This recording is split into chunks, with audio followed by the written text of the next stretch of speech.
Hey everybody, welcome back to Winamac Hockey, where today we are continuing our off-season analysis series, and we're going to talk about the Arizona Coyotes and recap a little bit of what they've done so far this off-season, and also talk about what we think they should do to potentially make that team even better. My name is Dom DeBomb Heater, and I am joined by Jake the Snake Armstrong and Matt the Brat Cleveland. If you're new to the channel, please consider hitting that subscribe button for more NHL content and even some street hockey content.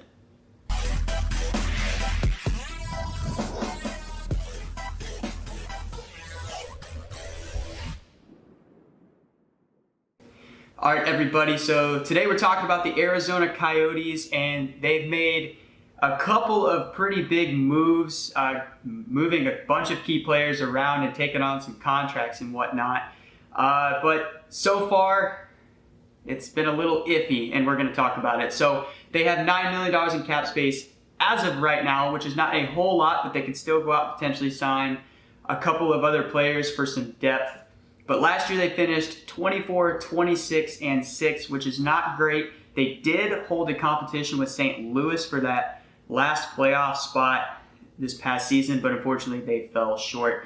And it seems as if they are completely stripping down and rebuilding. So let's talk about the acquisitions that they have made and the losses that they have suffered. Jake, take it away. All right. Well, I think you did good at explaining kind of what direction they went this offseason. Is they stripped the team down, including getting rid of their captain, Oliver Ekman-Larsson. But let's start with what they gained this offseason, because it is a pretty good haul. They gained a second rounder, Joseph Coronar, Shane Gostisbehere, a 2022 second-round pick, a 2022 seventh-round pick, the 9th overall pick in this past draft where they drafted Dylan Genther, Jay Beagle, Louis Eriksson, Antoine Roussel. Those were their cap pickups just to get some assets. A 2022 second-rounder, a 2023 seventh-rounder, Carter Hutton signed in free agency. They got a 2024 fourth-rounder, Ryan Dzingel also signed in free agency, a first-rounder, and Connor Timmins. Pretty good haul. Yeah, definitely a lot of stuff that they brought in. So, but yeah, that did come at a fee. So they lost Aiden Hill, a seventh-rounder, Tyler Pitlick to the expansion draft, Connor Garland, Oliver Ekman-Larsson, Lane Pedersen, Darcy Kemper, and they also lost another one of their goalies, Antti Ranta, via free agency. He was a free agent, and they didn't bring him back. Man, I don't know. If I'm a Coyotes fan, I feel like I'd be a little discouraged by some of those moves. Yeah, you're moving forward, but it seems like they got rid of what was going to be the core in Kemper and Ekman-Larsson, Connor Garland. There's not many people left over there. Matt, I want to come over to you. If you're an Arizona fan, are you disappointed by this offseason? What are some of your key takeaways?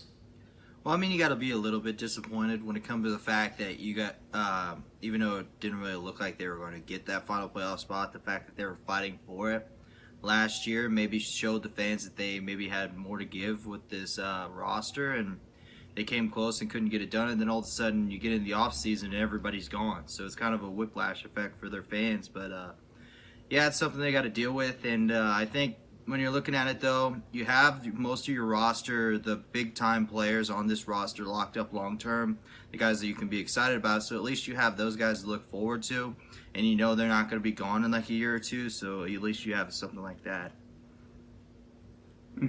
Jake, how about you? What are your key takeaways? Do you think Arizona's moving in the right direction, or were you a little disappointed as well? For the most part, I think they're going in the perfect direction. I thought that the players really wanted some success last season, and on paper, they're just not the best team. But when I watched them play the Blues fighting for that last spot, the Coyotes, they wanted it more. That's just the simple fact about it. And they beat the Blues several times in that stretch, but at the end of the day, the Blues ended up taking that spot, and it just didn't work out for the Coyotes. And I think that really shows that they're not ready for a deep run in the playoffs, or maybe even the playoffs at all. So it's the right idea to tear it apart, because you don't have the pieces right now. But there's some things that confuse me, like why did you sign Dmitry Yashkin in the offseason? It just depth pieces like that don't make sense. I think that there's other guys that are taking up some older guys I'll talk about that later is Phil Kessel. I don't think he has a spot on the team right now. But if they keep stripping it down, I think that's definitely the right idea. Yeah, so what are your thoughts? The Vancouver trade, when it came out, everyone was like, whoa, like that's a blockbuster. Vancouver fans were happy, I think. I would imagine you get Connor Garland and Ekman Larson, and you get to dump all that cap. And if you're an Arizona fan, you're seeing all these older guys with a pretty decent-sized cap hit come in. Do you think it was smart to get rid of Ekman Larson and Connor Garland, especially Connor Garland, who is a young and upcoming guy? Jake, come back to you here. Yeah, again, I think that's the right way to do it. They got to strip the team down, and they have to get some prospects in their system now. They lost that first round pick that they had. It was 11th overall, and then they told the league, hey, here's where you can shove your 11th overall pick. We're taking the 9th. And so they got that in return, and I think that's the moves that they need to make to ultimately get better in the future. Mm-hmm. So you said they have 5 second-round picks now. Is that what was mentioned? They do have 5 second-round picks. That is absolutely crazy. All right, so and 2 firsts. And 2 firsts. Okay. Well, they better hope this draft class has some talent because they have a lot of picks. So, Matt, I want to come back over to you with all of these draft picks. How crucial is it that they draft well? Because when they took on some of these contracts, they didn't really get prospects back. They just got a lot of draft picks. So if you're the GM, how much are you going to pay your scouts? Because this is the future of the franchise. These picks are the future at this point because you didn't get really any prospects back. Yeah, when you look at it from their perspective, they're getting rid of all these. They're getting rid of like cornerstones in their franchise almost, in Connor Garland and obviously Ekman Larson, and so they're looking to get stuff back in return. And like you said, these scouts, they're going to get their money's worth in the coming years. They got a lot of draft capital going into this season. At the same time, you can look at it from the GM's perspective. It gives him a lot to play with. He's got all these second-round picks, and he's got the 2 first-round picks. Say the draft class isn't that great, well, that's okay. You could just use those draft picks to go trade and get young players from other teams and build the roster that way. So it does give the GM a lot to play with. We'll just hope that he actually does something good with it. And I think so far he's building a plan. Let's just hope he stays the course.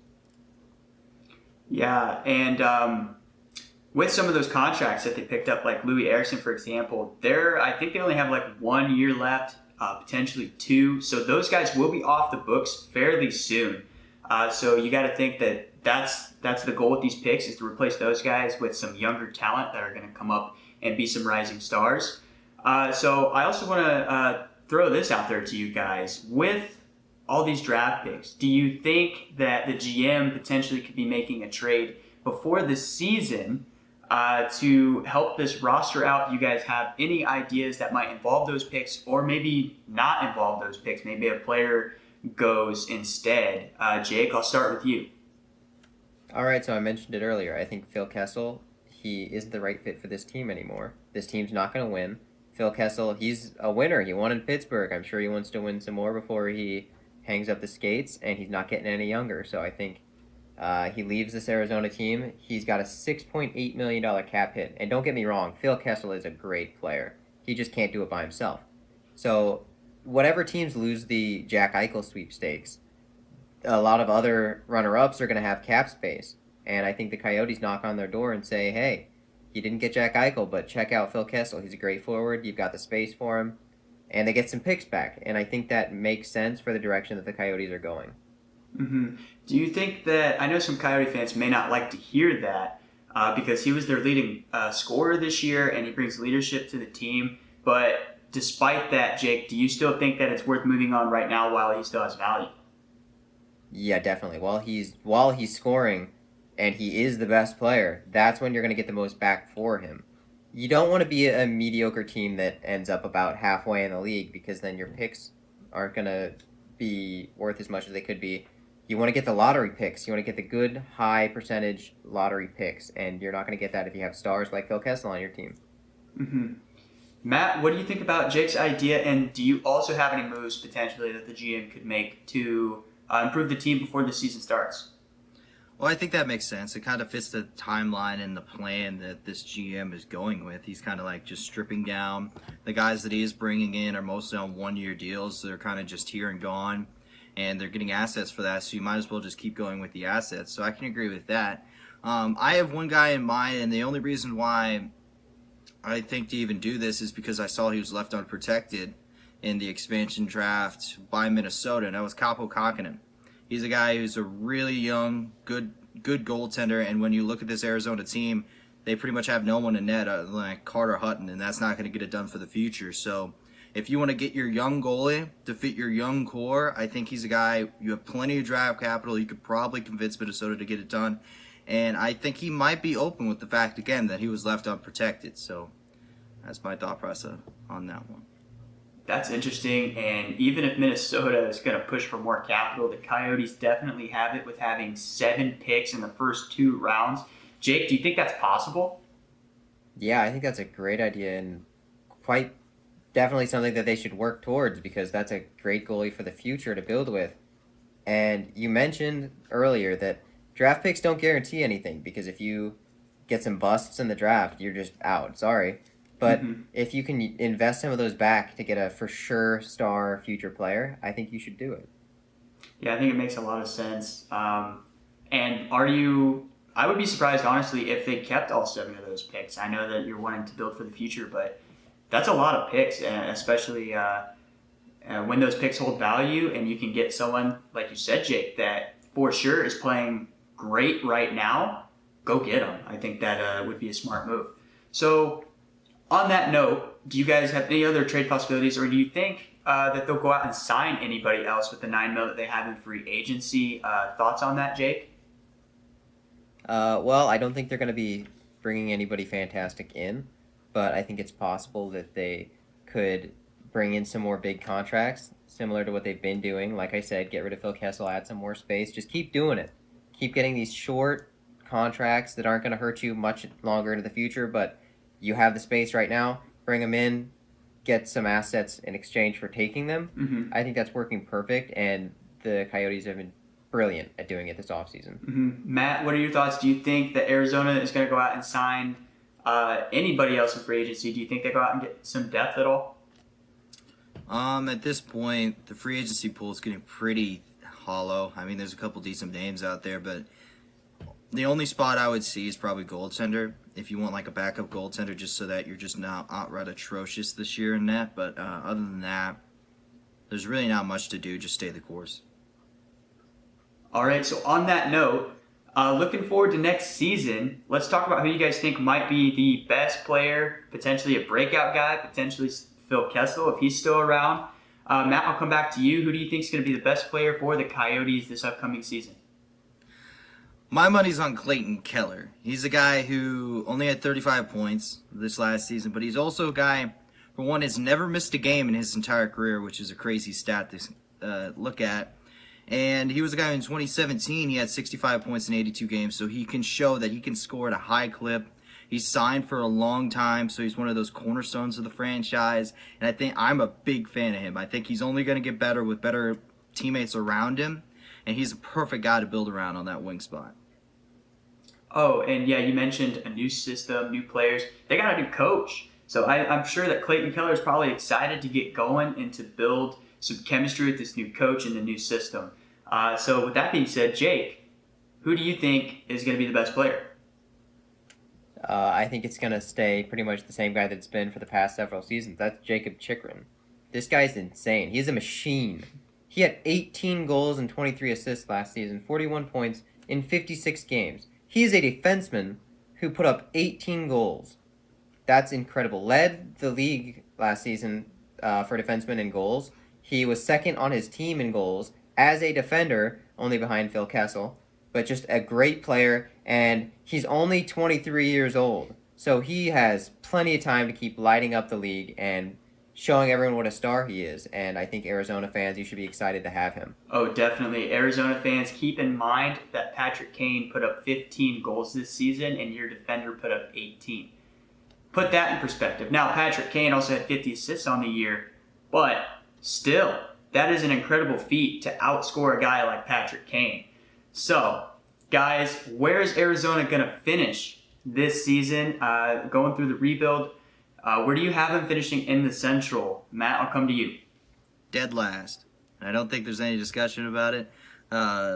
This team does not have much around it. They're pretty much, as we said, in a transition phase to a rebuild. And competing in the Central is a bloodbath anyway. And coming in with a roster like this, they're probably going to give up a lot of goals next year. And they're not going to be winning a lot of games. And that's not a recipe to make the playoffs. Yeah, for sure. Jake, what are your thoughts?